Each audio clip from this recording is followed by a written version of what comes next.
భారత జట్టు తన సౌకర్యం నుంచి బయటకు రావాలని చీఫ్ కోచ్ గౌతమ్ గంభీర్ అన్నాడు. స్టార్ ఆటగాళ్లు విరాట్ కోహ్లీ, రోహిత్ శర్మ, అశ్విన్ రిటైర్మెంట్ నేపథ్యంలో ఇంగ్లాండ్తో టెస్టు సిరీస్ను చిరస్మరణీయం చేసుకోవాలని ఆటగాళ్లకు సూచించాడు. ఈ పర్యటనను భారత ఆటగాళ్లు రెండు విధాలుగా చూడొచ్చు. అత్యంత అనుభవ జ్ఞానులైన ముగ్గురు ఆటగాళ్లు లేకుండా ఆడుతుండడం ఒకటి, దేశం కోసం ప్రత్యేకంగా ఏదైనా చేయడానికి లభించిన అద్భుతమైన అవకాశంగా చూడడం రెండవది. ప్రస్తుతం జట్టులో సత్తా చాటాలన్న కసి, ఏదైనా సాధించాలన్న నిబద్ధత చూస్తున్నా.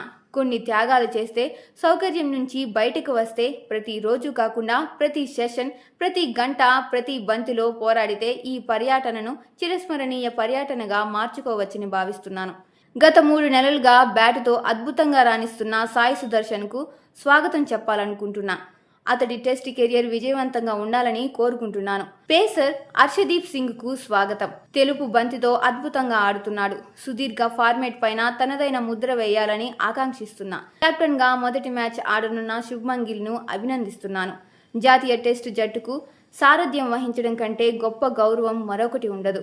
నాయకత్వ బృందంలో భాగమైన రిషబ్ పంత్కు కూడా అభినందనలు అని గంభీర్ తెలిపాడు.